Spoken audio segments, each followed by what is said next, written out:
Hi hello నమస్తే. మీరు వింటున్నారు డాక్టర్ కాశీగారి ప్రసాద్ టాక్స్.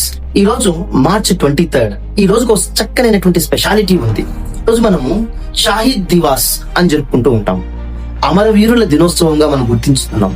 భారతదేశ స్వతంత్రంలో తమ ప్రాణాలను సైతం త్యాగం చేసి స్వతంత్ర పోరాటంలో అద్భుతమైనటువంటి ధైర్య సాహసాలను ప్రదర్శించినటువంటి ముగ్గురు వ్యక్తుల గురించి మాట్లాడుకుంటున్నాం.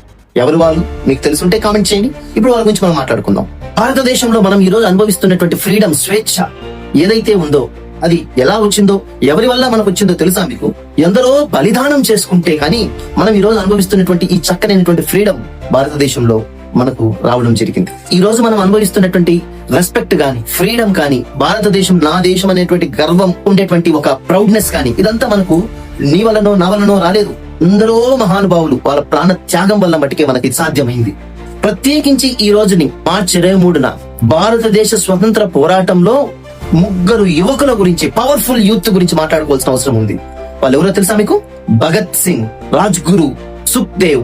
కేవలం 23-25 సంవత్సరాల వయసులో దేశం కోసం నిస్వార్థంగా తమ ప్రాణాలను త్యాగం చేసేంత పోరాట పటిమ, ధైర్యం, దేశభక్తి కలిగినటువంటి యువత ఉన్నారు కాబట్టే ఈ రోజు యువత చల్లగా నిద్రపోగలుగుతున్నది, చక్కగా స్వేచ్ఛగా ఉండగలుగుతున్నది.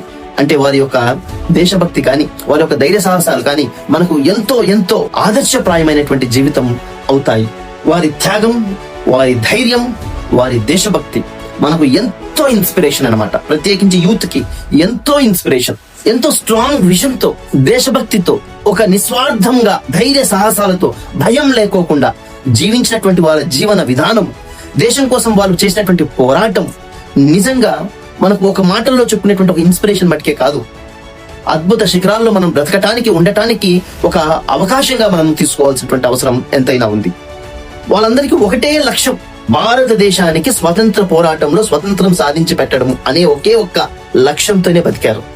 వాళ్ళు తమ ప్రాణాలని దేశ స్వతంత్ర పోరాటం కోసం ఇస్తే, మరి మనం ఆ స్వతంత్రాన్ని పొందిన మనం, ఆ స్వతంత్రాన్ని అనుభవిస్తున్న మనం, మరి స్వతంత్రమైనటువంటి భారతదేశంలో ఎలా జీవిస్తున్నామో ఒక్కసారి ప్రశ్నించుకోవాల్సిన అవసరం ఎంతైనా ఉంది.